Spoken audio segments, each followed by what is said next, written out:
Di tengah lautan yang bergolak pada akhir abad ke-16, dua tokoh dari dunia yang sangat berbeda bersiap untuk bentrokan yang akan bergema sepanjang sejarah.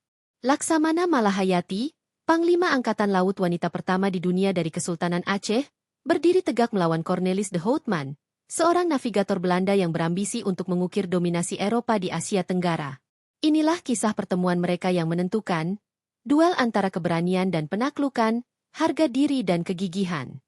Tahun 1599, perairan Aceh berkilauan di bawah terik matahari. Pelabuhan-pelabuhan kesultanan itu ramai dengan perdagangan. Udaranya penuh dengan aroma rempah-rempah dan garam laut. Namun, bisik-bisik kapal asing yang berkeliaran di Cakrawala sampai ke telinga Sultan Alauddin Riayat Shah Al-Mukammil.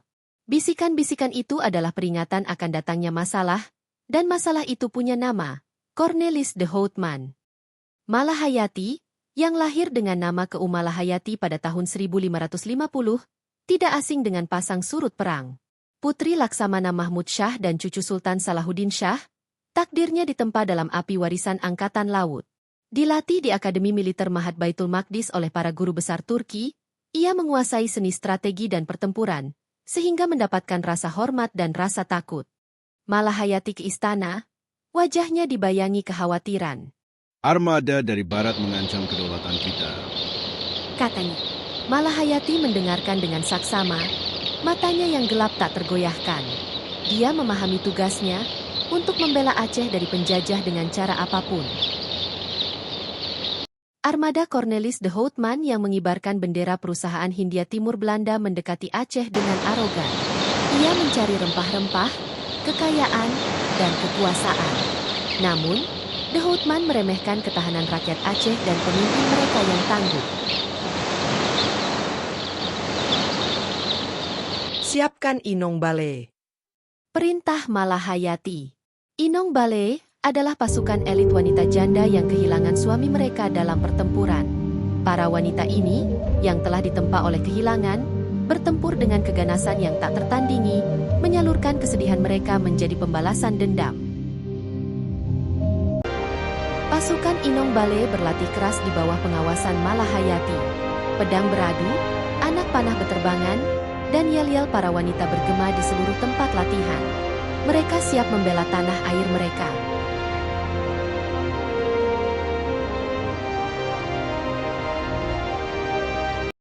Saat kapal-kapal Belanda berlabuh di dekat pantai Aceh, Malahayati memimpin armadanya untuk mencegat mereka. Kapal induknya, yang dihiasi bulan sabit dan bintang, membelah ombak bagai pisau. Laut adalah medan perangnya, dan dialah penguasanya.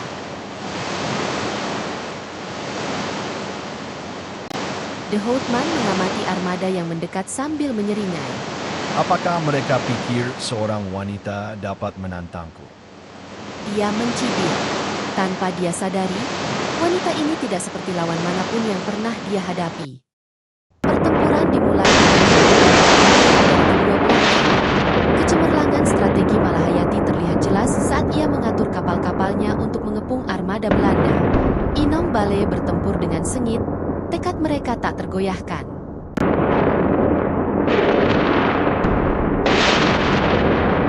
Di tengah kekacauan itu, Malahayati menaiki kapal induk de Houtman. Kehadirannya begitu mengesankan. Baju besinya berkilauan di bawah sinar matahari. Para awak kapal Belanda terhuyung-huyung, terkagum-kagum oleh pendekatannya yang tak kenal takut.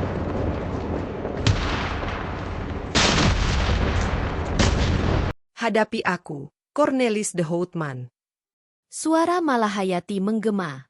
Laksamana Belanda itu melangkah maju, keyakinannya goyah. Ini bukan musuh biasa. Ini adalah seorang pejuang yang bersemangat. Pertarungan dimulai. Pedang bertemu pedang dalam rentetan percikan api dan baja. Gerakan Malahayati tepat. Setiap serangan penuh perhitungan. De Houtman berjuang untuk mengimbangi. Keberaniannya memudar dalam setiap benturan.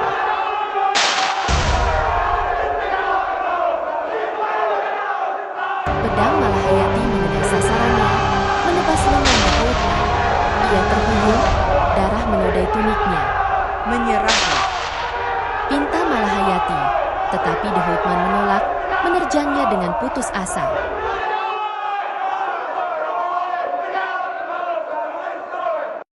Dengan serangan terakhir yang cepat, Malahayati melucuti senjata The Houtman.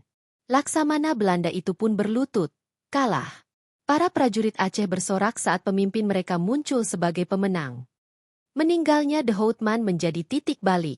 Armada Belanda mundur, kesombongan mereka hancur.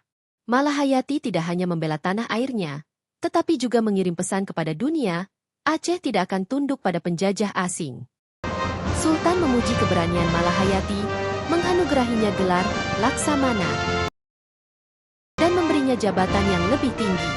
Warisannya terus berkembang, menginspirasi banyak generasi perempuan dan laki-laki Aceh. Pada tahun-tahun berikutnya, Malahayati terus memimpin dengan kekuatan dan kebijaksanaan. Namanya menjadi identik dengan ketahanan dan kehormatan, simbol dari apa yang dapat dicapai oleh semangat yang kuat. Meski berabad-abad telah berlalu, kisah Malahayati dan duelnya dengan Cornelis de Houtman tetap menjadi bukti kekuatan keberanian dan keyakinan. Warisannya tetap abadi, mengingatkan dunia bahwa kekuatan sejati tidak mengenal batas.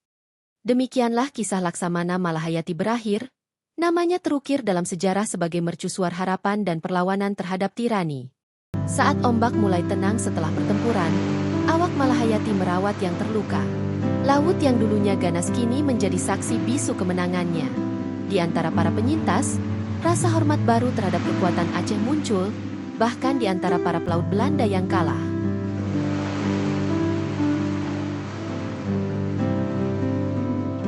Istana Kesultanan ramai dengan cerita tentang keberanian Malahayati. Para diplomat dan utusan dari kerajaan tetangga mencari aliansi, tertarik oleh pembelaannya yang gigih terhadap kedaulatan Aceh. Reputasinya melampaui batas negara.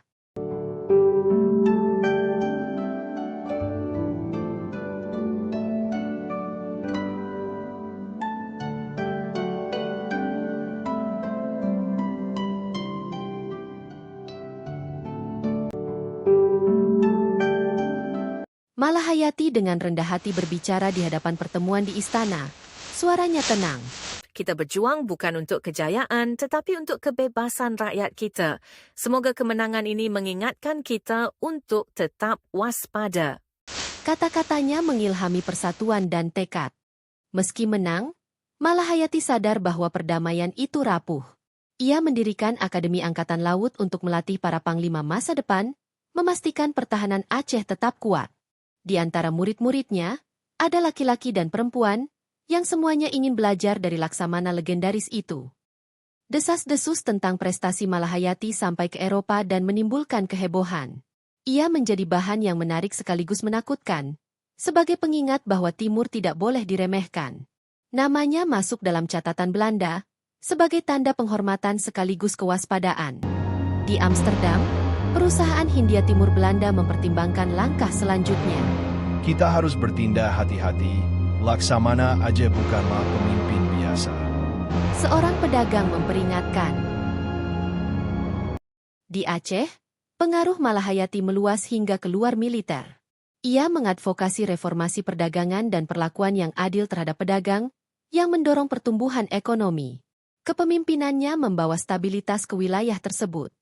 Di antara pengagumnya ada seorang wanita muda bernama Fatimah, yang bercita-cita mengikuti jejak Malahayati. Fatimah sering menyaksikan sang Laksamana berlatih, sambil bermimpi suatu hari nanti bisa memimpin armadanya sendiri. Malahayati memperhatikan tekad Fatimah. Kamu punya jiwa pejuang. Katanya, menawarkan diri untuk menjadi mentornya. Mata Fatimah berbinar penuh rasa terima kasih, dan dia bersumpah untuk menghormati warisan gurunya. Seiring berjalannya waktu, armada Malahayati berpatroli di lautan, memastikan keamanan Aceh. Kehadirannya menjadi simbol kedamaian dan kekuatan, pencegah bagi mereka yang mungkin menantangnya. Secara mengejutkan, seorang utusan Belanda tiba di Aceh untuk mencari perundingan perdagangan yang damai. Malahayati menemui mereka dengan diplomasi yang hati-hati, tatapannya yang tajam mengingatkan pada konflik masa lalu. Utusan tersebut menyampaikan hadiah dan permintaan maaf atas permusuhan sebelumnya. Kami menginginkan kesejahteraan bersama. Kata mereka. Kebijaksanaan Malahayati menuntun tanggapannya, menyeimbangkan skeptisisme dengan keinginan untuk perdamaian. Kesultanan dan Belanda mencapai kesepakatan sementara, menandai babak baru dalam hubungan mereka. Malahayati tetap waspada, menyadari bahwa kepercayaan harus diperoleh, bukan diberikan. Kendati ada gencatan senjata, mata-mata Malahayati tetap mengawasi aktivitas asing. Jaringan informannya memastikan Aceh tetap selangkah lebih maju dari potensi ancaman.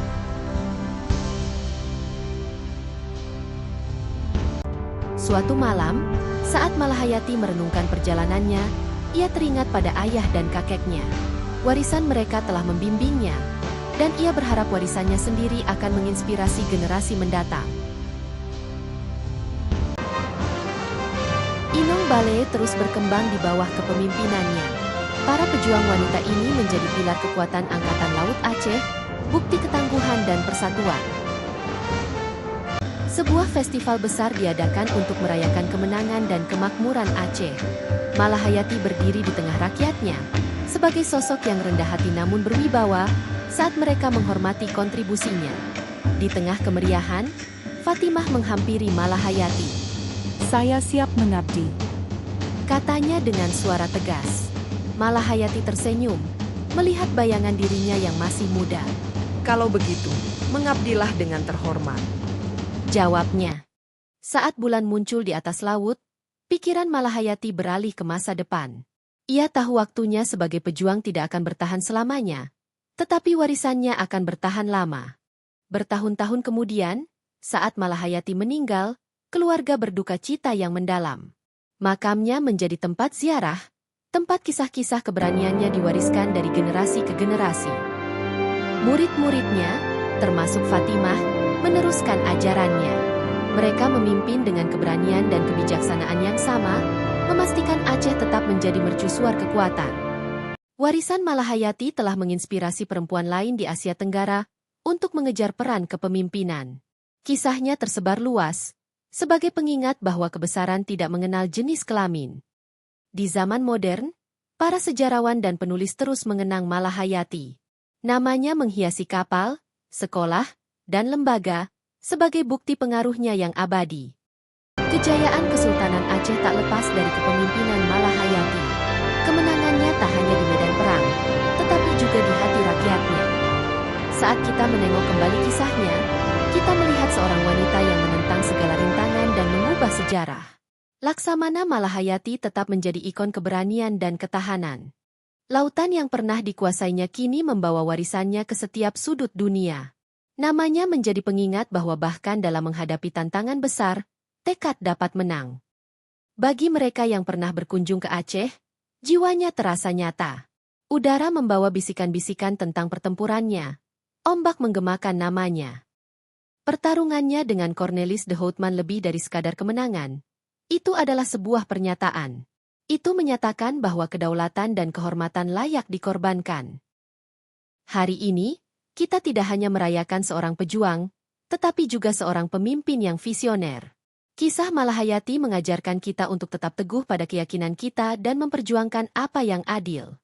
Melalui seni, sastra, dan film, kisahnya terus menginspirasi.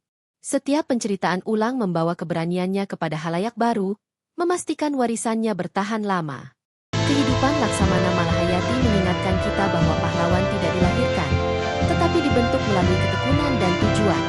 Perjalanannya menjadi mercusuar bagi semua yang ingin membuat perubahan. Saat matahari terbenam di atas perairan Aceh, kita mengenang Laksamana yang tidak hanya memimpin kapal tetapi juga dihormati bangsa-bangsa. Kisahnya adalah kisah tentang perlawanan dan kemenangan. Hingga kini, nama Malahayati masih dikenang dengan penuh penghormatan. Warisannya menjadi pengingat bahwa keberanian seseorang dapat mengubah jalannya sejarah. Mari kita hargai kenangannya dengan menjunjung tinggi nilai-nilainya. Ketahanan, kebijaksanaan, dan tekad yang tak tergoyahkan. Semangat Laksamana Malahayati tetap hidup dalam diri mereka yang berani bermimpi. Dalam lembaran sejarah, ia berdiri sebagai raksasa. Duelnya dengan Cornelis de Houtman bukan sekadar pertarungan pedang, tetapi pertarungan cita-cita, perjuangan untuk kedaulatan dan keadilan. Demikianlah kisah Laksamana Malahayati berakhir, Kisah kepahlawanan yang tak lekang oleh waktu. Namanya akan selalu bersinar sebagai mercusuar harapan dan bukti kekuatan jiwa manusia. Disclaimer. Narasi cerita dalam video ini memakai teknik bercerita fiksi sejarah yang memadukan fakta sejarah dengan elemen kreatif. Teknik yang dipakai adalah memadukan fakta dengan fiksi, menjalin karakter dan plot fiksi ke dalam peristiwa sejarah yang sebenarnya. Hal ini memungkinkan penceritaan yang kreatif sambil tetap menjaga koneksi dengan sejarah nyata. Dengan demikian latar dan tokoh yang digunakan juga hanya bersifat ilustrasi. Untuk fiksi sejarah, teknik bercerita tertentu dapat membuat narasinya menarik dan autentik, sekaligus memadukan fakta sejarah dengan elemen kreatif secara mulus. Berikut beberapa teknik utama. 1. Konteks sejarah yang kaya, yang mendasarkan cerita dalam periode waktu dan latar tertentu dengan memasukkan rincian sejarah yang akurat. Penelitian sangat penting untuk menciptakan latar belakang yang dapat dipercaya dan membawa pembaca ke masa lalu. 2. Dialog otentik, yang menggunakan bahasa dan ekspresi yang sesuai dengan periode sejarah. Ini membantu menciptakan rasa keaslian dan menghidupkan karakter. Perhatikan kosakata, idiom, dan pola bicara yang relevan dengan zamannya. 3. Tokoh sejarah, yang menggabungkan tokoh dan peristiwa sejarah nyata ke dalam narasi. Interaksi dengan tokoh-tokoh terkenal dapat menambah kedalaman dan intrik cerita. Pastikan bahwa angka-angka ini digambarkan secara akurat dan penuh hormat. 4. Perhatian terhadap detail yang mencantumkan detail spesifik tentang kehidupan sehari-hari, pakaian, arsitektur, adat istiadat, dan teknologi pada masa itu. Elemen-elemen ini memperkaya narasi dan membawa pembaca ke latar sejarah. 5. Memadukan fakta dengan fiksi yang menjalin karakter dan plot fiksi ke dalam peristiwa sejarah yang sebenarnya. Hal ini memungkinkan penceritaan yang kreatif sambil tetap menjaga koneksi dengan sejarah nyata. Masih ada 7 teknik lainnya, namun tidak perlu disampaikan di sini.